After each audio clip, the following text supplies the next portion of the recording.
আসসালামু আলাইকুম রহমতুল্লাহি ওয়া বারাকাতুহু। দেশ ও প্রবাস, আশা করছি সবাই ভালো আছেন। আমিও আলহামদুলিল্লাহ আল্লাহ পাকের দয়ায় আর আপনাদের ভালোবাসা নিয়ে খুবই ভালো আছি। তো আজকে বিষয়টা হয়েছে, মনে করেন কুয়েতের ভিসা কেন বের হচ্ছে না, আর এই যে অনেকে পাসপোর্ট জমা দিচ্ছে 5 মাস 6 মাস এরকম সময় হয়ে গেছে কিন্তু ভিসা বের হচ্ছে না, কেন হচ্ছে না এই বিষয় নিয়ে কথা বলবো। আর কিছু কিছু কোম্পানির জন্য পাসপোর্ট জমা দিচ্ছেন, আপনাদের ভিসা বের হচ্ছে না, এই বিষয় নিয়ে কিছু কথা বলবো। আর আরেকটা বিষয় নিয়ে ইম্পর্টেন্ট, মনে করেন আপনারা কেউ ভুলো মনে করেন আগদুকুমা ভিসা, ক্লিনার ভিসা আসবেন না 75 দিনের স্যালারিতে। এই বিষয় নিয়ে যদি আপনারা বলেন, আমি সুন্দর ফুল একটা ভিডিও দেবো ইনশাল্লাহ। যদি আপনারা ভিডিও দেখতে চান ইনশাল্লাহ আমি ভিডিওটা দেব। আর আজকে প্রথমত হয়েছে, মনে করেন এই যে নাইফ চিকেন রেস্টুরেন্ট, এই কোম্পানিতে মনে করেন অনেকে মনে করেন পাসপোর্ট দিছে বা ইন্টারভিউ দিছে, তো তাদের ভিসা হচ্ছে না। তো অনেকে আমার সাথে কেউ কন্ট্যাক্ট করছে আমার সাথে, আবার কেউ কমেন্ট করছে। তো যারা কমেন্ট করছে তাদের উদ্দেশ্যে বলি, ভাই যা আমি যাদের সাথে কথা বলছি তারা বলতেছে তাদের ভিসা হবে না, দালাল বইলা দিছে। কিন্তু যদি আপনারা অপেক্ষা করতে চান তো অপেক্ষা করতে পারেন, কোনো সমস্যা নাই। তবে নাইফ চিকেন অ্যান্ড রেস্টুরেন্ট এই কোম্পানিটা খুবই ভালো একটা কোম্পানি, এটা সুযোগ সুবিধা ভালো আছে।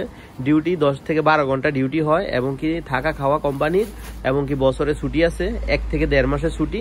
আর কোম্পানির সুযোগ সুবিধা খুবই ভালো আছে, এবং কি হিসাব আছে। কোম্পানিটা খুবই ভালো একটা company, knife chicken and restaurant. আর অনেকে মনে করেন বলতেছে ভাই আহালি ভিসা, তো আহালি ভিসা ভাই, আহালি ভিসা এখন বর্তমানে ভিসা বন্ধ না, ভিসা বের হচ্ছে না। সমস্যা হচ্ছে কি, আমাদের বাংলাদেশিদের ভিসা বের হতে একটু সময় লাগে, প্রচুর সময় লাগে। তো এখন এইগুলা মনে করেন বিশেষ অনুমতি দ্বারা বা স্বরাষ্ট্রমন্ত্রী পররাষ্ট্রমন্ত্রীর কিছু সাইন লাগে, এই সাইনের ধারায় নামানা দিয়া ওই ভিসাগুলা বের হচ্ছে, বুঝছেন। আর বিশেষ করে এই বছরের শুরুতে কিন্তু আমাদের অনেকগুলা ভিসা বের হয়েছে, আহালিশন ভিসা। তো আমাদের মনে করেন দেশের জন্য ভিসা একটা মনে করেন টার্গেট থাকে এই দেশের, কারণ এই দেশের মানুষ কম তো, এবং কি জায়গা ছোট, আয়তন ছোট, এই কারণে মনে করেন এই দেশের ভিসাও কিছু কম বের হয়। বিশেষ করে ইন্ডিয়ান নেপালি, তাদের ভিসা কিন্তু 1 ঘন্টার ভিতরে ভিসা বের হয়ে যায়, আর আমাদের ভিসা কিন্তু বের হয় না। কারণ আমাদের মনে করেন অনেক ঝামেলা থাকে এই কারণে। কারণ যাদের ভিসা প্রয়োজন তারা মনে করেন তাদের জন্য ভিসা বের করতে মনে করেন তারা অনেক জায়গায় যাইতে হয়, অনেক মনে করেন ফর্ম ফিল আপ করতে হয়, অনেক কফিও দিতে হয়, আমার এই জন্য লাগবো, আমার এই সমস্যা। তো এই কারণে বলতেছি আর কি, আহালিশন ভিসাগুলো বের হতে অনেক সময় লাগে। আর বিশেষ করে যারা ক্লিনার ভিসা আসেন, তো ক্লিনার ভিসা মনে করেন ভাই আপনারা আইসেন না, 75 টাকা স্যালারিতে কেউ আইসেন না, ভুলেও আসবেন না। আর আহালিশন ভিসাটা মনে করেন অনেকে আসে কি, মনে করেন এই বাইরে কাজ করার জন্য আসে, ফ্রি ভিসা বলে আর কি। তো ফ্রি ভিসা বলতে কোনো ভিসা নাই কুয়েতে বা মিডল ইস্ট কোনো কান্ট্রিতে নাই, ফ্রি ভিসা বলতে কোনো ভিসাই নাই। তো অতএব আপনারা আমার কথাটা বুঝতে পারছেন। আর এখন বর্তমানে আপনারা আসবেন এই যে আহালিশন ভিসা আইসা বাহিরে কাজ করবেন, এরকম সুযোগ নাই বর্তমানে মনে করেন প্রতিনিয়ত দরপাক চলতেছে, এবং চেকিং খুব কঠিন লেভেলের চেকিং। যারা কুয়াতে আছে অন্তত, বা যাদের আত্মীয় স্বজন আছে, আপনারা জিজ্ঞেস করে দেখেন আপনাদের আত্মীয় স্বজনের কাছে কুয়াতে কেমন চেক চলে বা কেমন অভিযান চলে। বাহিরে কাজ করা খুব মুশকিল বর্তমানে, 30 থেকে 35% মানুষ বেকার আছে কুয়েতে। তো ওতে ভাই আপনারা বুঝে শুনে আসবেন, আইসা এখানে কান্দাকাটি করেন না। 8 থেকে 9 লাখ 10 লাখ 12 লাখ টাকা দিয়েও কেউ আসতেছে। তো আমি চাই না আপনারা এত টাকা খরচ করে, এত টাকা ইনভেস্ট করে আপনাদের পারিবারিক অনেক ঝামেলার করে এরপরে বিদেশে আসতে হয়। কারণ কেউ কোনো ক্যাশ টাকা দিয়ে আসে না, কেউ সুদে নেয়, কেউ জমি বিক্রি করে আনে, কেউ হাওলাত নিয়ে আসে, কেউ লোন নেয়, বা যেভাবে হোক কেউ কিস্তিতে নিয়ে আসে। তো অতএব আমি এটাই বলি, আপনারা 8 লাখ 9 লাখ 10 লাখ টাকা খরচ করে আপনাদের টেনশন মাথায় রাখার দরকার নাই। কারণ এখনকার যে পরিস্থিতি, তো এই পরিস্থিতিতে না আসাই আমি মনে করি উত্তম।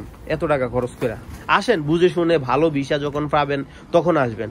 এখন এই যে আপনারা টাকা জমা দিয়ে রাখছেন, পাসপোর্ট জমা দিয়ে রাখছেন, কারো ভিসা উঠতেছে না 5 মাস 6 মাস 7 মাস এরকম। তো আপনারা যদি আরো কিছুদিন অপেক্ষা করেন, এই বছর ভিসা বের হবে না, নতুন বছর ইনশাল্লাহ আরো ভিসা বের হবে, তখন আপনারা অপেক্ষা করেন তখনকার জন্য। আর এই বছর আর আছে আর কয়দিন, আর 2-3 মাস আছে, তো 2-3 মাস সবুর করেন। ইনশাল্লাহ জানুয়ারি ফেব্রুয়ারিতে মার্চে অনেকগুলা ভিসা বের হবে, তো কোম্পানির ভিসাও বের হবে, বিশেষ করে মসজিদ কোম্পানির ভিসাগুলো বের হবে। তো আশা করি আপনারা আমার কথাগুলো বুঝতে পারছেন। যারাই আসেন বা মসজিদ ক্লিনারে তারা প্রস্তুতি নেন, আসতে পারবেন ইনশাল্লাহ। জানুয়ারি ফেব্রুয়ারি মার্চে তাদের ভিসাগুলো বের হবে, সনগুলো বের হবে, যারা পাসপোর্ট জমা দিবেন। আর এর আগে যদি বলে মসজিদের ভিসা বের হবে, ভাই ভুলও টাকা দিবেন না, এর আগে কোনো মসজিদের কোনো ভিসা নাই। কারণ এটা হচ্ছে মনে করেন প্রতারক। আর বিশেষ করে এখন বর্তমানে ফুড ডেলিভারিতে সবচেয়ে কিটা খুব ভালো আছে, খুব ভালো লেভেলের এখন ইনকাম হইতেছে। যারা আছে মনে করেন মাস শেষ 80,000 90,000 টাকা ইনকাম হইতেছে কিটার ভিতরে। তো যারা আসতে চান তবে কিটাতে আসেন, বর্তমানে কুয়েতে কিটাতে খুবই ভালো সুযোগ সুবিধা আছে, ফ্যাসিলিটি আছে, বোনাস আছে, ভালো স্যালারি আছে। তো আপনারা বুঝতে পারছেন আমার কথাগুলা। আর বিশেষ করে অনেকে বলতেছে অনেক অনেক কোম্পানির ক্লিনারের, তো আমি সাপোর্ট করবো না ভাই ক্লিনার কোম্পানি খুবই বাজে, কারণ ভালো না। কারণ আপনার বলে আনবো স্যালারি 90 দিনার, কিন্তু এখনো 90 দিনার হয় না। এখন ভিসা মনে করেন আপনারা আসতেছেন 90 দিনার দিয়ে, এখানে আসলে কিন্তু 75 দিনারও নাই, 2 মাস 3 মাস হয়ে গেছে ডিউটি পাইতেছে না। তো আশা করি আপনারা আমার কথাগুলো বুঝতে পারছেন। তো এই বিষয় নিয়ে মনে করেন আরো ভিডিও যদি চান তা আমি দেবো ইনশাল্লাহ। আর ঠিক আছে, ভালোবাসা অবিরাম, সাপোর্ট চাই অল টাইম। আর কে কোন ধরনের ভিডিও চান ইনশাল্লাহ কমেন্ট করবেন, আমি দেওয়ার চেষ্টা করব।